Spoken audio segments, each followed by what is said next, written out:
روح کی تمنا اگر ہو نغمے کی تو پھر انسان سماع کی طرف راغب ہوتا ہے۔ اب سماع اگر اس میں صفات نہ موجود ہوں تو پھر وہ نغمے کی خواہش جو ہے نا گمراہ بھی کر سکتی ہے۔ یہ آپ کی آواز کی اتنی طاقت ہے آواز کی کہ بڑے چلو مجاہد ہو، وہ بیچارے مر جاتے جا کے، نہیں مارتے جاتے کہ بیچارے شہید ہو جاتے ہیں، نہیں مارے، کیونکہ نغمہ اوپر سے آئے گا بڑے چلو سب شکن مجاہد ہو، جب یہ کہتے ہیں سارے تھرل ہو جاتا ہے، تو سب شکن پتہ کیا ہے وہ بیچارے جاتے ہیں لڑتے ہیں، پتہ نہیں کیا ہوتے ہیں، ان کے بچے یتیم ہو جاتے ہیں، لیکن وہ چلو شہید ہی ہو جاتے ہیں، کچھ بھی کہہ لو۔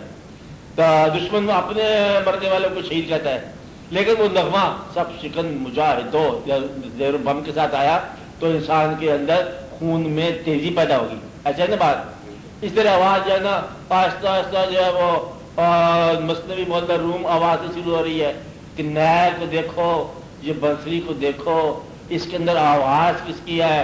غالباً کسی دوست کی جدائی کی فریاد لگ رہی ہے، غالباً کہ یہ جو ہے کسی درخت کے ساتھ تھی اور وہاں سے جدا ہو گئی، اب اس میں نغمہ نکل رہا ہے، میں بھی بذات خود ایک نغمہ ہوں، یہ جدائی جو ہے کہیں کسی اور دنیا سے ہم آئے، اس دنیا میں ہم رہے تو یہ ہماری آوازیں، ہمارا شعر و سخن جو ہے یہ بھی ایک فریاد ہے جدائی کی۔ اب بات میں تو گویا کہ نغمہ چلا۔ تو کہتے یہ ہیں کہ جب تک اس کے اندر ٹریننگ نہ ہو آواز گمراہ کر سکتی ہے۔ ایک آواز کے بارے میں ایک اور بات کہ آپ آپ نے دیکھا ہوا ہے کہ اونٹ کو مارنے کی ضرورت کوئی نہیں ہے، صرف ایک نغمہ ہے حدی خان کا، وہ اس طرح گاتا ہے الاپتا ہے کہ اونٹ سب بھاگ پڑتے ہیں۔ یعنی کہ یہ پھر حضور پاک صلی اللہ علیہ وسلم نے پوچھا کہ یہ کیا ہے کہ اونٹ اتنے چل پڑے ہیں؟ میں نے کہا یہ اس کی آواز میں ہے، یہ جو حدی خان ہے۔ آپ نے فرمایا کہ ذرا میرے سامنے الاپو، اس نے الاپا، اونٹ جو ہے نا وہ چل چل کے بس بوم جا کر آپ نے فرمایا بس۔ آواز کی تاثیر اونٹ کے لیے ایک عجب مقام ہے، جس طرح ڈھول کے مطابق اونٹ بھی نغمہ کر، دمال کا جو ہے اچھے خاصے شریف آدمی پہنچ جائے ہل جاتے ہیں، دمال ہو رہی ہو تو ہے کہ بات کہ وہ جس طرح کہ باہر طرز ہے کہ میر رقصانیم اے یار میر رقصم، جب اس رقصم رقصم ہوگا تو سارے کے اندر رقصم شروع ہو جاتا ہے، آواز کی بات ہو رہی ہے۔ اس لیے اگر نغمہ سننے کی خواہش ہو اور یہ خواہش نفس کی نہ ہو، یہ خواہش روح کی ہو، تو پھر فرمانے والوں نے کہ آگے اس کی شرائط ہیں۔ گانے والا مصفہ ہو، آپ میں یعنی کہ وہ آدمی جو گانے والا ہے اگر وہی بدواتن نکل آئے تو پھر آواز جو اس کی آ رہی ہے اچھی بات ہے، اچھا قول ہے، اگر قوال ہی اچھا نہیں ہے تو تاثیر غلط ہو جائے گی، کیونکہ وہ بد نیت ہے۔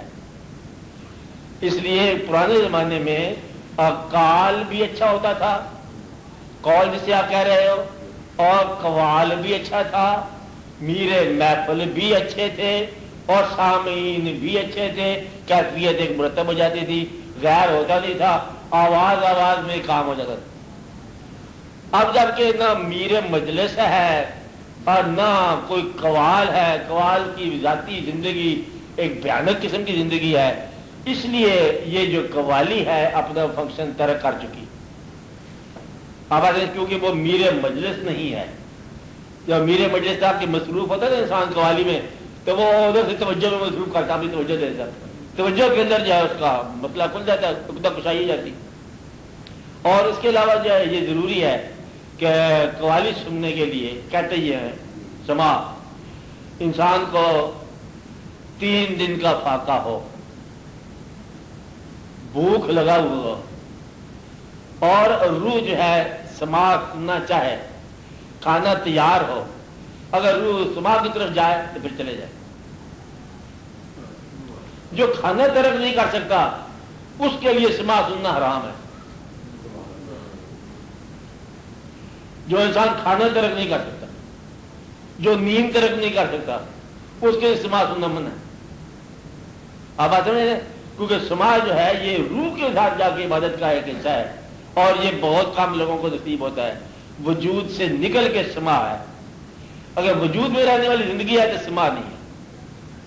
تو حضرت صاحب کہتے ہیں کہ مجھے بڑا شوق ہے سماع سننے کا، لیکن یہ جو سما رائج الوقت ہے اس وقت کی بات کرے صاحب 900 سال 950 سال ہو گئے 1000 سال ہو گیا کہتے یہ کیا لگے کبے کی آواز ہے. اس لیے کہ سننے کی خواہش ہو قرآن سنو, سننے کی خواہش ہو نعت تک ہو. آپ بات کریں تو اس لیے یہاں تک تو بات صحیح ہے. آگے جو ہے نا بہت ساری باتیں جو ہے نا وہ قوالوں کی ذاتی زندگی کے نقص کی وجہ سے نقص والی ہوگی. مقصد یہ ہے کہ اب کسی کا نام کیا لینا ہے, آپ کو پتہ یہ کیا کہتے تھے. یہ ایک بڑی مشہور قوالی ہے آپ کے یہاں کہ اب یہ ہے قوالی ہے نعت ہے تاج تار حرم ہو نگاہ کرم. بہت اچھی قوالی, گائی بھی اس نے بہت اچھی ہے. مصرع ہے ہوستی دید کی معراج کا بہانہ تھا. اللہ کے ساتھ ہوس کا لفظ لگا کے اب یہ قوالی سننا منع ہے آپ کو. نہیں بات سمجھ آئی کہ اللہ کو اللہ اپنے حبیب کے لیے ہوستی دید کی اسی عین قوالی کے اندر ہے معراج کا بہانہ تھا عجب سہانا تھا سما. اور یہ اس میں مصرع آتا ہے نا مصرع ہوستی دید کی. اب اللہ کو احترام کے بغیر بول گیا وہ. تو نعت جو ہے نا ادب سے, نعت ادب سے ہو نہیں سکتی جب تک اللہ کا ادب نہ ہو. اس لیے اپنی تمام تر خوبیوں کے باوجود سننا منع ہے, کیونکہ وہ جو مقامات ہیں اللہ اور اللہ کے حبیب صلی اللہ علیہ وسلم کے اگر یہی کنفیوز کر دو تو پھر سما کا رہ گیا. نہیں بات نہیں, سما تو پھر نہ رہ گیا نا. مقصد یہ کہ ایک سما کی میں آپ کو بتاتا ہوں, ایک جگہ پر سما ہو رہا تھا, میں خود دیکھا صابری سلسلے کے بزرگ سما ہو رہا ہے اور سگریٹ بھی چل رہا ہے, حکم بھی چل رہا ہے, سما ہو رہا ہے. اس صبح کا وقت اذان ہوگی, سما بند ہوگی. کہتے لو اب آیا مولوی اللہ کو ڈھونڈنے, اللہ ساری رات ہماری محفل میں رہا. آپ نہیں بات سمجھے, یہ بھی زیادتی کی بات. ساری رات سما سنو اور صبح نماز کی توفیق ہی نہ ہو. تو سما سننے والے جو ہے نا بڑے احترام کے ساتھ, بڑے ادب کے ساتھ اور بڑی پابندیوں کے ساتھ, بڑی پاکیزگی کے ساتھ اپنے روح کی خواہش کا احترام کرتے ہوئے سما سنتے ہیں کہ یہ روح کی خواہش ہے. اس لیے سما جو ہے یہ جائز ہے کب اگر کوئی سنانے والا ہو. بات نہیں نا, اگر کوئی میرے مجلس ہو اور اگر انسان جو ہے بھوک کو ترک کرنا جانتا ہو تو پھر سما جو ہے نا آپ کے لیے مباح ہے, جائز ہے. اور اگر آپ بھوک بھی لگتی ہے, کھانا بھی آپ کھاتے ہو, 3 دن کا آپ فاقہ نہیں کر سکتے ہو سما کے لیے, تو پھر میرا خیال ہے آپ کھانے کھاؤ, آپ سما نہ سنو, سما نہیں سن سکتے آپ. بات نہیں نا. اور جو لوگ یہ کہتے ہیں سما نہ سنو, وہ بھی ایک سما سناتے ہیں, وہ ہے ذکر اللہ کا. کہ اللہ کریم کا جب ذکر کرتے ہیں تو یہ آواز بھی ہے اور کیفیت بھی ہے. جب ایک ردم میں آ جاتا ہے اللہ ہو کا ذکر تو یہ بذات خود ایک سما آ جاتی ہے. لا الہ الا اللہ کا ذکر آ جائے, ردم میں آ جائے تو یہ ایک سما ہے. الا اللہ کا ذکر ہو جائے یہ ایک سما ہے. سما کا معنی کہ وہ الفاظ سننا جس سے آپ کے باطن کی اصلاح, باطن, اور یہ اصلاح جو ہے نا کسی کی موجودگی, بزرگ کی موجودگی میں ہونی چاہیے. کیا بزرگ ہونا چاہیے, وہ قوالوں کو گائیڈ بھی کر دیتا ہے کہ اب یہ وقت ہے, اب یہ بات سناؤ. اور یاد رکھنے والی بات ہے قول جو ہو یا کہ کلام ہو, کلام کسی رحمت اللہ علیہ کا ہونا چاہیے. یہ نہیں ہے کہ اے بی سی ادھر سے کوئی مل گیا, کدھر سے مل گیا, کل سنا, کل کو غزل ہی سنا دے, چلو کوئی موجودہ گانا ہی سنا دے اس دور کا. یہ پھر انسان کے لیے تباہی ہے باطن کی, اس لیے اس کو نہیں سننا چاہیے. یا سنانے والی کو ایسی آواز سنا رہی ہے جس کا تعلق ہی نہیں ہے آپ کے باطن کے ساتھ, ظاہر کے ساتھ یا نفس کے ساتھ ہے, تو پھر بہتر ہے اوائڈ کیا جائے. تو سماج ہے اوائڈ کیا. تو یہ ایک شروع میں جب رائج کیا گیا ہمارے یہاں قائد صاحب کے زمانے میں, تو یہ تھا کیونکہ ہندو جو لوگ تھے جو اسلام کے دائرے میں داخل ہوتے, ان کے مزاج میں تھا بھجن. ان کو مطلب معروم نہ کیا جائے, تشنا نہ کیا جائے, ان کو سما احوال سنائے, قوالی سنائی, بلکہ قول من کن تو مولا, مطلب اس طرح ان کو سنایا. آہستہ آہستہ اسلام کے فنکشن کی طرف راغب کیے. آواز جو ہے انسان کو بہت گائیڈ کرتی ہے. آواز سے لوری ہو تو نیند آ جاتی ہے. سما کی تاثیر تو ہے نا, کہ لوری ہے تو بچہ سو جاتا ہے, اور جگانے والی آواز ہو جاگ پڑتا ہے, اور مارچ آف دا آرمی ہو تو فوراً انسان کے اندر ولولہ کہ دشمن کا تختہ الٹ جائے گا, پتہ نہیں کب پٹ جائے گا پلٹ جائے گا. اتنے گانے تھے نا آپ کے یہاں کہتے نغمے یا کیا کہتے ہیں قومی ترانے جو وہ بچتے تھے تو بڑا ہے ساتھ پیدا ہو جائے. وہ الگ بات ہے کہ پتہ نہیں کیا ہوا, واقعات کیا ہو گیا. 12 ترانوں کا اثر ہوتا ہے قرآن میں. پھر آپ سننا فرض ہو جاتا ہے بعض اوقات ہے نا, اکثر اوقات بلکہ ہمیشہ ہی. تو اس لیے اللہ تعالیٰ نے فرمایا کہ سنو ویزا قرئ القرآن. آپ کس طرح ہے اللہ اندازہ لگا سنو, یہ فرض ہے, اللہ کا حکم ہے اور غور سے سنو. تو گویا کہ سننا جو ہے نا یہ انسان کے لیے فطری بات ہے. وہ بات سنو جو حق ہو, اور وہ بات سنو جو حقیقت ہو. وہ قول سنو جس کے کہنے والا کوئی معتبر ہو, اور اس قوال کو سنو جو بذات خود معتبر ہو, اور اس محفل میں بیٹھو جو محفل معتبر ہو. تو پھر آپ کے لیے قول قوال اجتماع بذات خود ایک چیز ہے. ورنہ اس کے علاوہ اگر بات ہو تو پھر دور سے سلام کھاؤ, کھانا کھاؤ, لنگر پکا ہوا ہوگا تو آپ کے گھر چلے جاؤ, پھر وہ بہتر بات ہے. اس سے بہتر ہے کہ وہ پھر آواز چائے ہو جاتی ہے کیا. ورنہ سما کا اثر مصنوعی ہے, مولانا روم ہے, بڑا اثر ہے اس کا ہر چیز کا, کیونکہ علم سما کے ذریعے آتا ہے نا کہ وہ ایسا سے علم بیان ہو جاتا ہے, وہاں سننے والے سن لیتے بھائی یہ بھی کہا, یہ بھی کہا, یہ بھی کہا, یہ اس نے کہا, یہ اس بزرگ نے کہا. آدھا انسان کا علم جو ہے پھر وہ محفلوں میں سے مل جاتا ہے اگر صحیح محفل ہو. نہ ہو تو پھر یہ شرارت ہے اور ترکا سالو اس کے اندر ہے مہاجر, پھر غلط ہو جاتا ہے. قوال گا رہا ہے پیسے کے لیے, یعنی کہ رقص جھوٹا ہوا ہے قوالی میں. اب رقص جھوٹا ہوا ہے قوالی میں, اب جھوٹی شہرت کے یہ بھی بنا ایک سبب. پیسہ دینے کا ہے ہوش, مستی عجب,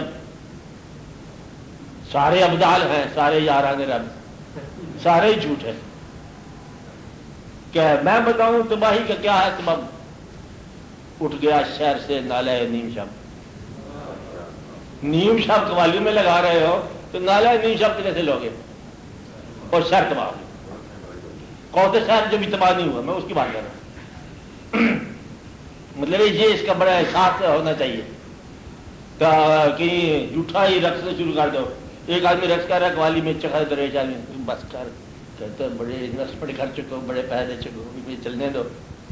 آپس بے ہوش ہو گیا, اسے پن جب ہو ہوش ہوتا. بہت کم لوگ ہوتے ہیں جو کم لوگ ہوتے ہیں. آپ آ جائیں, ہر زمان غیر جانے دیگر وہ اور بات ہے نا, وہی پاری مثال ہو اسی مصرے پر. اور پھر قوالی اپنے آگے چلنے نہیں دی کہ کشتگان نے خنجر تسلیم قوالی کے اندر ہی خنجر تسلیم اور مثال تسلیم ہو گئی. یہ مطلب تھا ایک مقام. اور ان کو جب کبھی مستی آتی قوالی میں, عام بزرگوں کی بات ہو رہی ہے, اور جب اذان کی آواز آ گئی تو مستی بند ہے. یہاں بات سمجھے, احترام وجود کے اندر بھی احترام, خیال کے اندر بھی احترام.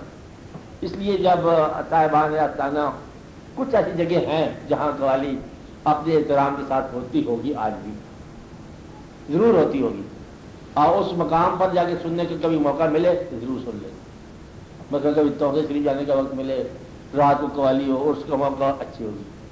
گوڑا شریف میں اچھی ہوگی, چال شریف ہوگا, یہ چشتی سلسلے کے لوگ ان کے ہاں جو ہے نا آستانے پر کم از کم قوالی پرانے کسی احترام کے ساتھ ہوتی ہوگی. لیکن روٹین میں ایک مصرع بولا گیا بدلا, اور رش جو ہوتا ہے اس کا قوال کچھ کہا نہ سنا رش پڑ جائے. اس طرح یہ دادا صاحب کے ہاں جو قوالی ہے کبھی آپ سنو تو عجیب و غریب, مگر ذرا غور سے سنو تو آپ کو کچھ سمجھ نہیں کیا کہہ رہے ہیں, کہنا کیا چاہتے ہیں. کبھی دادا صاحب کو بڑھا دیا سب سے, کبھی قوالی میں کچھ اور بات کیا گیا, کبھی کچھ اور بات کیا گیا. احترام سے آگے پیچھے جاتی بعض اوقات. آنکھ کیا ہے وہ ساگر صدیقی کون سی ہے, آنکھ گلابی مست نظر ہے, ہاں اللہ ہی جانے کون مشر ہے. یہ نعت کے طور پر کہہ رہے ہیں.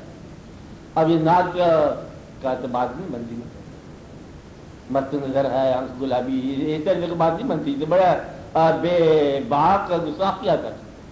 وہ قوالی بنتی ہے کتنے میر علی کتنے تیری سنا, گستاخ اکھیاں کتنے جا رہے ہیں. یہ ہو سکتی ہے. ایک قوالی بن سکتی ہے سید و سرور محمد نور جاں، یہ قوالی بن سکتی ہے۔ جادو سرمایہ ایمان بود، ہر گدا از جادو سلطان بود، یہ قوالی بن سکتی ہے۔ تو قوالی خود بخود پتہ چل جائے کہ یہ قوالی بن گئی۔ یہ بات ہے، امیر خسرو بولے تو قوالی بن سکتی ہے۔ منن عثمان ہارونی یار شیخ منصورم، ملامت بھی قدرت خلقی اور من دربار بھی رقم بردار بھی رقم، یہ ہو سکتی قوالی۔ ایسی لوگوں کی قوالی ہو سکتی ہے کہ بیا جانا تماشا کن کہ در امبو ہے جام بازاں، بسد سامان رسوائی سرے بازار میں رکھ۔ مقصد یہ ہے کہ یہ ان لوگوں کا ایک مقام پر جا کے انہوں نے بات کہی اور اس مقام کی ریکارڈ ہے۔ تو گویا کہ سما سننا یوں اچھا ہے کہ سما سے پرانے لوگوں کے ریکارڈ نظر آتے ہیں کہ یہ کہاں جا کے اس نے بات لکھی، کون سا وہ مقام ہے۔ خدا خود میرے مجلس بود اندر لامکان خسرو، لامکان تو خسرو کیسے گیا؟ یا پھر یہی ہے کہ یہ مقام کبھی لامکان ہو جاتا ہوگا۔ اب آپ کے گیا پوائنٹ آ گیا نا، اسی مکان میں لامکان کا نقشہ ہے، آپ کے لیے علم آ گیا ہے نا بات۔ کہ کبھی کبھی ایسا ہوتا ہے کہ جہاں کی بات وہاں انسان پہنچ جاتا ہے۔ اس طرح ایک اور مطلب مقام آپ یوں بھی سنتے ہو کہ جو ہمیں سجدہ کرنے سے کام ہے، جو وہاں نہیں تو یہیں سے ہی۔ مقصد یہ ہے کہ وہ ایک ایسا مقام ہے کہ جہاں انسان جو ہے نا وہیں اپنے اندر ہی ایک باطن میں داخل ہو جاتا ہے۔ یہ وہ واردات کے اشعار ہیں۔ بس یہ ہے کہ ڈبو دے یا اسے تو پار کر دے، یہ تیری مرضی، اٹھا کر میں نے لنگر چھوڑ دی تیرے سہارے پر۔ مگر یہ ایک مقام ہے۔ اہل جہاں کو کیا خبر، کون ہے مجھ میں جلوہ گر، میں ہوں کہاں تم ہی تو ہو، اصل میں راز ہے یہی۔ یہ قوالی ہو سکتی ہے۔ قوالی ہو سکتی ہے کہ معمور ہو رہا ہے عالم میں نور تیرا، از ماہ تاب ماہی سب ہے ضرور تیرا۔ اب اصل میں یہ ہو سکتی ہے قوالی۔ یار کو ہم نے جا بجا دیکھا، کہیں ظاہر کہیں چھپا دیکھا، کہیں بولا بلا وہ کہہ کے الگ، کہیں رندوں کا پیشوا دیکھا۔ مطلب یہ ہے کہ یہ ایک مقام ہے، کہنے والا اگر صاحب مقام ہے تو قول بھی صاحب مقام۔ اس لیے آپ قول کی تلاش کرو اور ضرور پوچھنا ہو کہ بھئی یہ کون سا کلام سنا رہے ہو۔ بابا بلے شاہ کا کلام جو ہے یہ ایک اور مفہوم ہے، سلطان العارفین کے کلام اور مفہوم ہے۔ جب تک آپ ان کی سلاسل میں نہ ہو یا اس طریقت میں نہ ہو پھر وہ کلام آپ کو قول بات سمجھ نہیں آئے گی کہ بلے شاہ کی طریقت کیا ہے۔ پھر ایک کہ سیاح کیا ہو گیا، وہ کون ہے، شور نگری میں آ گیا، کھڑیالی نکال دو، پیا گھر آ گیا، کیسے نہیں ایسی بات۔ اب یہ پیا گھر آنے کا مطلب یہ ہے کہ دل میں کوئی یاد کسی اللہ کی آ گئی، آدمی بات اللہ تعالیٰ کی یاد، جسے کہتے ہیں کہ وہ کہ میری بکل دے بھی چور، کہ تم کیا جانو کیا ہو گیا، ایسا بات اس طرح کی بات ہے۔ یہ مطلب ایک مقام ہے۔ اس طرح پھر اس کی قوالی ہو سکتی ہے میاں محمد صاحب کی کہ وہ کس طرح بیان کرتا ہے کہ مالی دا کم پانی دینا تے پر مشکل پاگل، اس طرح آگے کیا مالک دا کم پھل پھل لانا لاوے یا نہ لاوے، ایسی بات ہے نا۔ تو وہ یہ مقام ہو سکتا ہے۔ اور اس کو بیان کر رہے ہیں کہ سورج دی سنائی کلو کی لبا نیلو فرنو، اڑ اڑ موئے چکور محمد خبر نے یار کمر میں، درد کو بیان کرتا ہے۔ درد کی ایک اور بات ہے، مثال کی اور بات ہے۔ اس لیے آپ قوالی کو یا سما کو سننے سے پہلے آپ نے اس کو جائز کرنا ہے۔ اچھے آدمی کے لیے قوالی اچھی شے ہے، برے کے لیے بری۔ آگے کیفیت اچھی ہے تو یہ اچھی بات ہے، اور اگر نہیں اچھی ہے تو پھر آپ بچ جاؤ، کیونکہ اس نے آپ کو متحرک کرنا ہے آپ کی ڈومیننٹ صفت کے مطابق۔ ڈومیننٹ یاد رکھے، غالب جو صفت ہے نا اسی کو اس نے ایکسائٹ کرنا ہے۔ اگر وجود ہے تو وجود بنا دے گا، اگر روح ہے تو روح بنا دے گا، دل ہے تو دل بنا دے گا، جو آپ میں صفت ہے اس کو تیز کر دے گا قوالی جو ہے۔ تو ایسا نہ ہو کہ نفسی ہو، نمائشی ہو، ایسا ہی نہ ہو کہ لوگوں میں شہرت کی خواہش ہو کہ وہ بابا جی گھنگرو والے آ گئے تو بابا کو گھنگرو نے ڈال دی، بابا گھنگرو سے دچتے جا رہا ہے۔ تو بھائی یہ بات ایسا نہیں ہونی چاہیے، ہے نا بات کہ یا علی کے نام آ رہا ہے، اس میں گھنگرو کی بات کیا ہے، رقص کی بات کیا ہے؟ ادب سے استقبال کرو، نہیں بات نہیں۔ کون محفل میں کیسے آیا، سمجھ آئی بات؟ اس لیے ہر چیز کی طرح، تمام اداروں کی طرح، تعلیمی ادارے یا تعلیم کا شعبہ ایز این ادارہ، سمجھ آئی بات؟ ایک ادارہ ہے نا تعلیم، اور شعبہ ہے تعلیم، شعبہ ہے صحافت، شعبہ ہے علماء، شعبہ ہے مشائخ کرام، شعبہ ہے سیاستدان، شعبہ ہے حکمران، سارے کے سارے ختم ہو گئے، شعبہ سما بھی ختم ہو گیا۔ جو انحداد بار آیا اس میں بھی آ گیا۔ اب تو آپ کی تنہا عبادت ہی اب محفوظ ہونی چاہیے۔ ابھی جو ہے نا یہ بہتر ہے مقام ہے کہ تنہا عبادت آپ کی سر اور سنگ در سجدہ جو ہے نا محفوظ ہونا چاہیے، کیونکہ ابھی یہ وقت نہیں ہے کہ آپ اس کو اچھالو یا اس کو کھولو یا کھلو، بلکہ آرام سے گمنام ہو کے زندگی بسر کرو۔